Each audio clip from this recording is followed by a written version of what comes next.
चार दोस्त स्कूल में पढ़ते थे। एक दिन उन्होंने फैसला किया कि वे रेस्टोरेंट जाएंगे, साथ में बैठकर खाना खाएंगे और बातें करेंगे। वे एक छोटे से रेस्टोरेंट में गए, खाना ऑर्डर किया और हंसी मजाक के साथ अपनी दोस्ती के लम्हों का आनंद लेने लगे। बातों बातों में उन्होंने एक निर्णय लिया। आज के बाद वे ठीक 40 साल बाद इसी जगह मिलेंगे। वे तब तक अपने अपने करियर में व्यस्त रहेंगे और सफलता हासिल करेंगे। शर्त यह थी कि जो सबसे देर से पहुंचेगा वही पूरे खाने का बिल चुकाएगा। समय बीतता गया। चारों दोस्त अपनी अपनी जिंदगी में आगे बढ़ गए। कोई बिजनेसमैन बना, कोई वकील, कोई जज और कोई अध्यापक। सभी अपने कार्य क्षेत्र में सफलता की ऊंचाइयों को छूने लगे। 40 साल बाद अब वह छोटा सा रेस्टोरेंट एक भव्य 5 स्टार होटल बन चुका था और वहां काम करने वाला एक साधारण वेटर अब उस होटल का मालिक बन चुका था। वह भी उस दिन का इंतजार कर रहा था। समय आया और पहले एक दोस्त पहुंचा, फिर दूसरा, फिर तीसरा।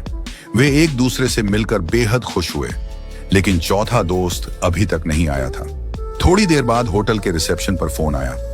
होटल मालिक ने फोन उठाया और कहा, आपके चौथे मित्र ने कहा है कि आप लोग खाना शुरू कर दीजिए, वह बस आने ही वाले हैं। तीनों ने सोचा कि शायद वह किसी काम में फंस गया होगा और सबसे देर से आने वाला वही होगा। उन्होंने भोजन किया, पुरानी यादें ताजा की, अपनी अपनी जिंदगी के अनुभव बांटे। काफी देर बीत गई, लेकिन चौथा दोस्त नहीं आया। जब बिल मंगवाने का समय आया तो होटल मालिक ने कहा, बिल पहले ही चुका दिया गया है। तीनों हैरान हुए। किसने? होटल मालिक ने जवाब दिया, आपके मित्र ने।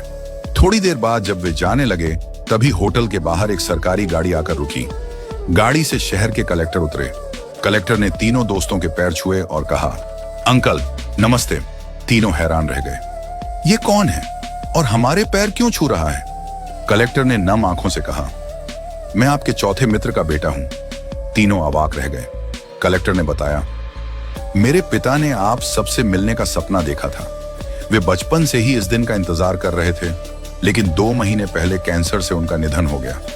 मरने से पहले उन्होंने मुझसे कहा था कि अगर मैं उस दिन जीवित न रहूं तो तुम मेरी जगह वहां जाना।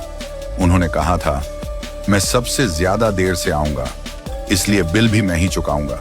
ये सुनकर तीनों दोस्तों की आंखें भर आईं। तीनों दोस्तों को अपने मित्र की मृत्यु का गहरा दुख हुआ, लेकिन उससे भी ज्यादा दुख इस बात का था कि 40 साल तक वे एक दूसरे से नहीं मिले। क्यों इतनी जिद की कि 40 साल इंतजार करना पड़ा? क्या फायदा ऐसी शर्त का जो दोस्ती से ज्यादा महत्वपूर्ण हो गई? आज हम भी अपनी जिंदगी में यही गलती कर रहे हैं। हम अपने परिवार, रिश्तेदारों और दोस्तों से मिलने का समय नहीं निकालते। हम अपने माता पिता से दूर रहकर जीवन की भागदौड़ में इतने व्यस्त हो जाते हैं कि जब हम वापस लौटते हैं तब तक बहुत देर हो चुकी होती है। जब वे दुनिया से चले जाते हैं तो हमें अफसोस होता है, काश हमने उन्हें समय दिया होता। हमारे पास धन दौलत, ऐशो आराम, गाड़ियां और बंगले हो सकते हैं, लेकिन अगर हमारे पास अपने लोगों के लिए समय नहीं है तो हमारे पास कुछ भी नहीं है। भगवान श्री कृष्ण कहते हैं, वसुधैव कुटुंबकम, यानी पूरी दुनिया एक परिवार है। इसलिए पैसा कमाने से ज्यादा रिश्ते कमाने पर ध्यान दें। जो वक्त बीत जाता है वह कभी वापस नहीं आता। वक्त का दान सबसे बड़ा दान है। आज ही अपने प्रियजनों से मिलें, बात करें, उनके साथ समय बिताएं, क्योंकि जो प्यार, जो अपनापन आज है वह कल हो भी सकता है और नहीं भी।